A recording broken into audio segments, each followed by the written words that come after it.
오늘 본문 말씀은 누가복음 14장 7절로 14절 말씀입니다. 그리스 사람인데 로마에서 정치를 했던 역사학자이기도 한 플루토라는 사람이 이런 말을 합니다. 작고 분명히 사소한 행동 중에서 인격이 가장 정확히 보입니다. 동의하십니까? 동의하시죠? 얼마 전에요, 이런 실험을 했어요. 쇼윈도우에 어떤 30대 중반의 남자를 좀 허름한 옷을 입혀서 쇼윈도우에 세워뒀어요. 세워두고 사람들 보고 물어봅니다. 지나가던 사람으로, 저 사람이 뭐 하는 사람일까요? 직업은 뭘까요? 돈은 좀 얼마나 있을까요? 저 사람에 대해서 평가를 해봐 주세요 라고 하니까 사람들이 그래요. 직업이 없을 것 같아요. 성격도 안 좋을 것 같아요. 불황자일 것 같아요. 학력도 별로일 것 같아요. 직장을 가지더라도 연봉은 얼마 안 될 것 같아요. 여자친구도 없을 것 같아요. 이렇게 부정적인 대답을 하더랍니다. 그래서 그 사람을 다른 옷을 똑같은 사람이요, 옷을 좀 슈트를 정장을 좀 입히고 머리도 좀 이렇게 빗어서 넘기고 안경도 좀 바꾸고 똑같은 자리에도 세워놓고 그 사람들한테 똑같이 물어봤답니다. 저 사람이 뭐 하는 사람일까요? 어떨까요? 물어보니까 심지어 직업이 좋은데 심지어 뭐 의사일 것 같다, 변호사일 것 같다, 또 전문직이가 연봉도 1억 이상일 것 같고, 게다가 심지어 성격도 좋아 보인다고 얘기하는 거예요. 사람 외모를 보고 그 사람을 평가를 많이 합니다. 인간은 눈에 보이는 것을 신뢰하기 때문에 보이는 현상과, 지금 보이는 현상과 내가 갖고 있는 나의 경험을 연계를 시켜가지고 아까 봤잖아요. 사람의 성격까지 이렇게 판단을 합니다. 사람을 겉모양, 자신의 경험적 기준으로만 판단하고 사는 게 세상 사람들의 시각이랍니다.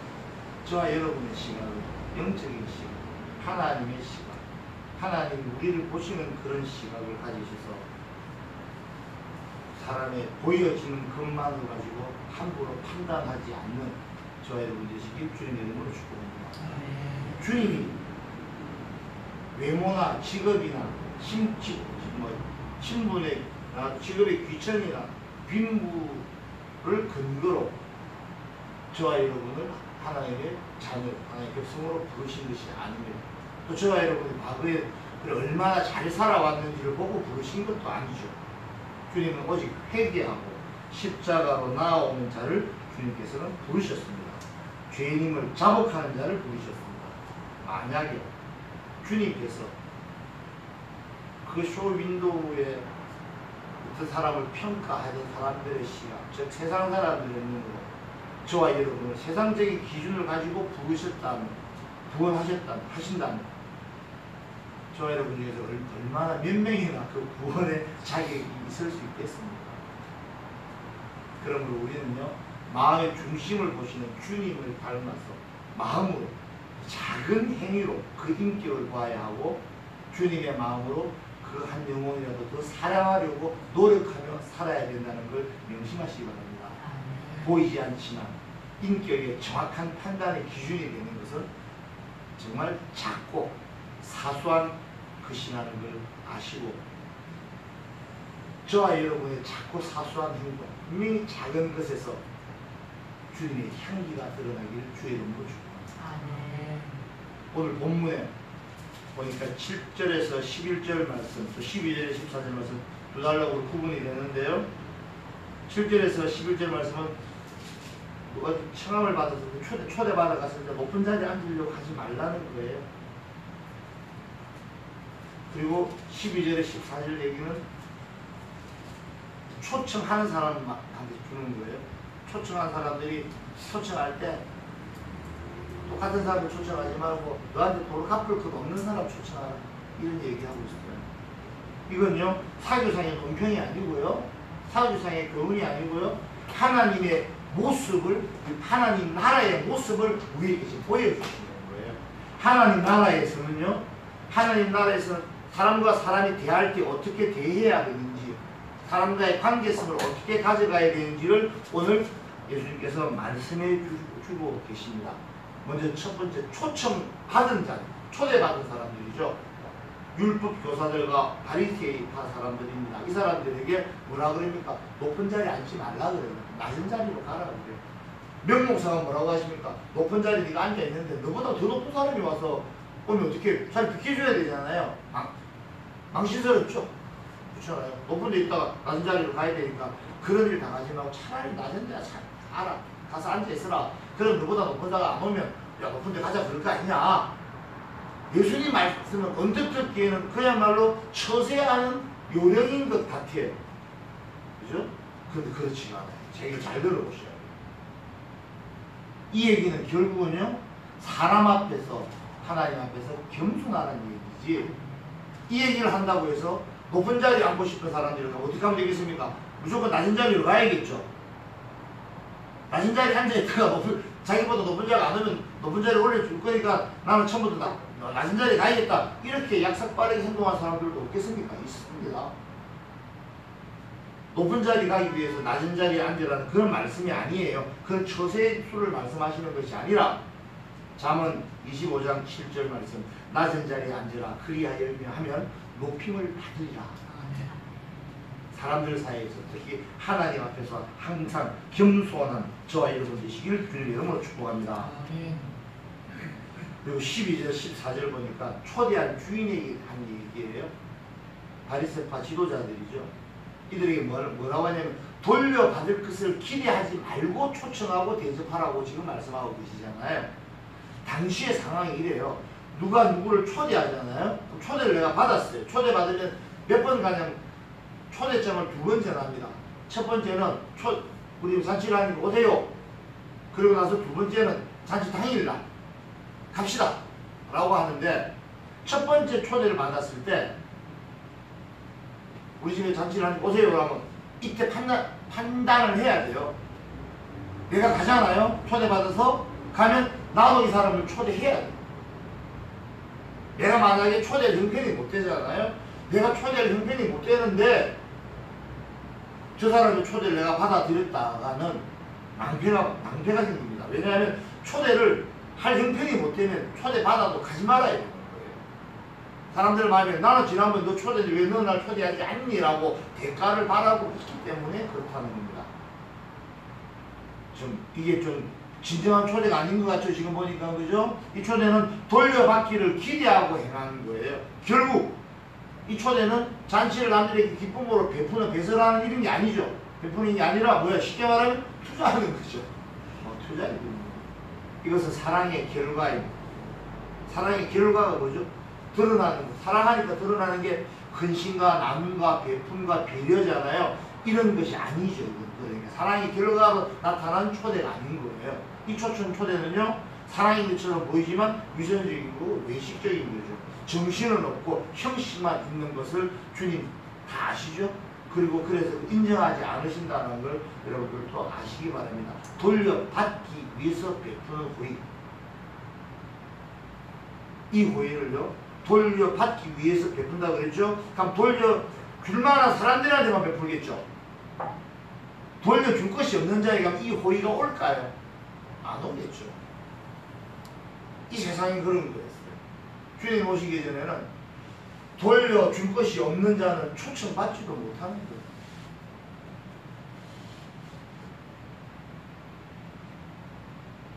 너무나 이 세상에 있는 것이 어찌 보면 이 세상을 잘 살기 위한 처세들도 필요하지만 어찌 보면 가진 자들이 만들어 놓은 기득권을 가지고 있는 자들을 위한 세상, 또 이 세상에 공중권세받은 사탄이 만들어 놓은 이 세상 법칙은 하나님의 자녀들이 살아가기, 혹은 없는 자들이 살아가기에, 하나님의 잃어버린 바된 양들이 살아가기에는 너무나 가혹한 그런 세상이 바로 이 세상이었는데, 보세요. 누구한테 뭘 호의를 받으면 돌려줘야 된다는 게 원칙이에요. 그러면 하나님한테 저와 여러분이 뭘 돌려드릴 게 있습니까? 하나님 필요하신 게 있으실까요? 없죠. 하나님께는 돌려드릴 게 없어요. 즉 오늘 아까 처음에 제가 이 교훈은 하나님 나라에서 어떻게 살아야 될지 자세히 대한 교훈이라고 말씀드린 것처럼 하나님 나라에서는 내가 뭘 받고 내가 뭘 돌려드리고 할 것이 없는 나라, 즉 모두가 평등한 나라, 그리고 주고받는 나라가 곳이 아니라 주는 것도 하나님이시오, 받는 것도 하나님이시오, 하나님 통해서 모든 것이 이루어지기 때문에 돌려줄 것이 없는 자들, 돌려받을 생각을 하지 않고 베풀어도 충분히 이 베품이 의미가 있는 그런 나라, 그것이 바로 하나님의 나라라는 것을 믿으시기 바랍니다. 돌려줄 것이 없는 자들을 초청해서 베푸는 것은요, 오늘 14절 한번 볼게요. 14절에 돌려줄 것이 없는 자들에게 베품에 대한 하나님의 평가가 있습니다. 14절 제가 읽어봅니다. 그리하면 그들이 갚을 것이 없으므로 내게 복이 되리니 이는 의인들의 부활 시에 내가 갚음을 받겠습니다 하시더라. 아멘. 무슨 말씀이냐면요, 지금 예수님은 이렇게 판단하신 거예요. 지금 돌려줄 것이 없는 자들, 이 자들을 의인으로 보시는 거예요. 그래서 이들에게 돌려줄 것이 없는 자들에게 네가 뭘 베푼다면 그 네가 베푼 것에 대한 보답은 이 돌려줄 것이 없는 자들이 아니라 누가 한다고요? 하나님의 나라에서 하나님이 하시겠다고 지금 암시하고 계십니다. 돌려줄 것이 없는 자들을 초청해서 베푸는 것에 대한 보상을 그들에게 받을 수는 없지요. 그러나 하나님 나라에서 의인되는 자들, 그들에 대한 보상을 하나님이 하신다라고 14절에서 말씀하십니다. 말씀을 좀 정리해 볼게요. 사람과 하나님 앞에서 겸손하시기 바랍니다. 아멘. 세상에서 높은 자리에 앉는다고 하나님 나라에서 높은 자리에 앉는 거 아니에요. 아멘. 오히려 주님은 낮은 곳으로 임하셨고 주님처럼 낮은 곳에 사는 낮은 자리에 앉아있는 저와 여러분을 구원하러 오셨습니다. 항상 낮은 자리에 앉으시기 바랍니다. 아멘. 이 세상에 있으면요, 오늘 14절에 나오는 갚을 것이 없는 자들, 그들이 13절에 나오는 자들이거든요. 가난한 자들, 몸 불편한 자들, 젊은 자들, 맹인들, 이런 사람들은요, 레위기 21장 17절에 의하면 제사장이 될 수 없는 자들이에요. 몸 불편한 자들은 여러 가지 이유가 있겠죠. 그런데 이걸요, 어떻게 호도하냐면요, 이 자들은 죄가 있어서 병이 있는 거야. 그래서 이 사람들도 죄인이기 때문에 제사장이 될 수가 없어. 즉 하나님을 믿고 제사장인 우리들은, 하나님 말씀을 전하는 이 바리새인들이나 이 율법학자들은 우리는 하나님의 말씀을 잘 듣고 잘 따르고 죄가 없는 사람이기 때문에 잘 먹고 잘 살고 높은 데 앉는 거야. 그리고 우리는 가난한 자, 없는 자, 돌려받을 게 없는 자들이 아니라 나한테 내가 뭘 베풀었으면 내게 돌려줄 수 있는 사람들과 우리끼리 사는 거야. 강남에서 끊임없이 이대로를 외쳤던 이야기가 들어보셨죠? 제가 어떤 사람들에게는 너무나 살기 좋은 세상이고요, 어떤 사람들의 혁신과 계획이 필요한 세상일 수도 있습니다. 종교적으로도 소외당한 사람들이 많았습니다. 하나님의 말씀을 근거로 그걸 핑계 삼아서 인간을 구분하고 압제하고 억압하고 이심을 극대화하도록 만든 것이 세상 논리고 이치인데, 이걸 사탄 마귀가 인간들에게 조정하고 인간들이 이렇게 살면서 유지하도록 만들어 뒀는데, 이 세상에, 그런 세상에 하나님의 말씀을 빙자해서 하나님과 사람들을 자꾸 멀어지게 하고 사람들을 자꾸 계급짓고 나누어 가지고 불쌍한 사람들은 하나씩 불쌍하게 살다가, 왜 그것은 죄 때문입니까? 라고 원죄를 우리 기독교에서 말하는, 처음에 말하는 아담의 원죄가 아니라 네가 과거에 전생에 지은 죄 때문이라고 하면서 사람들에게 꿈과 희망을 얻게 하고 메시아에 대한 소망을 얻게 하고, 그리고 이 세상 사는 것이 어떤 자에게는 그냥 억울한 시간이고 어떤 자들에게는 행복한 시간이고, 이런 세상에, 불합리한 세상에 예수님께서 그런 불합리를 없애려고 대항하려고 오셨습니다. 그 오신 주님께서는요, 세상에서 멸시하고 억압하던 몸 아픈 자, 병든 자, 맹인들 다 회복시키신다고 말씀을 드렸죠. 왜 회복시켰습니까? 하나님의 나라, 온전한 나라에 백성으로 회복시킨다는 의미를 가지고 있습니다. 주님 오심으로 이 땅이 다시 하나님의 나라로 하나님의 통치가 있는 인간들이 고통과 억압 속에 사는 것이 아니라 하나님의 신적인 풍성함 속에서 인간이 정말 하나님의 사랑의 대상으로 정말 인간답게 살 수 있는 세상을 우리 주 예수께서 만들러 이 낮은 곳에 임하셨다는 걸 믿으시고, 주님께서 임하셔서 우리에게 허락하신 것이 바로 하나님의 신적인 풍성함의 상태로 온전함으로 옮겨주시는 그 구원이라는 걸 믿으시기 바랍니다. 선을 행함을 의식하지 마십시오. 세상적인 보상이라는 건 어차피 썩어 없어질 것이지만 하나님의 보상은 영원할 것입니다. 선행, 사랑의 결과, 그런 것들이 드러나는 것을 광고하고 자랑하고 보상받을 것을 기대하지 마십시오. 엄밀히 다 보고 계신 주께서 다 갚아 주실 것입니다. 만약에 이 세상에서 그 보상 다 받아버리면 하나님 나라에서 받을 보상이 사라진다는 것도 아시고, 나의 모든 것들을 엄밀히 보고 아시는 주님의 전지전능하심을 믿으시면서 형식이 조금 죽더라도 정신이 바짝 살아있고, 뭘 행하더라도 그 형식을 외식을 위해서가 아니라 그 정신을 더욱더 굳건히 하기 위한 그런 행위를 한다는 결단을 가지시고 살아가신 저와 여러분 되시길 주님의 이름으로 축복합니다. 이 세상의 가치와 기준으로는 하나님의 나라에서 그 기준 가지고 그 가치 갖고 살 수는 없어요. 하나님 나라에서는 하나님 나라의 기준과 가치가 있는 것이죠. 하나님 나라에서 모두가 평등한 자녀예요. 그 평등한 하나님의 자녀들이 이 세상에 살면서 주고받는 나눔과 보상을 하나님께서 하나님의 나라에서 하나님께서 직접 다 갚아 주신다는 것을 믿으시기 바랍니다. 교만하지 말고 사람과 하나님 앞에서 겸손하십시오. 대가를 바라고 호의나 선행을 베풀지 마시고 하나님께서 내게 주셨듯이 아낌없이 베푸시기 바랍니다. 내가 무슨 무엇을 받을 짓을 좀 해서 하나님으로부터 은혜와 구원을 받은 것도 아니잖아요. 그죠? 마찬가지로 나의 기준으로 사람 함부로 판단하고 함부로 대하지 마시기 바랍니다.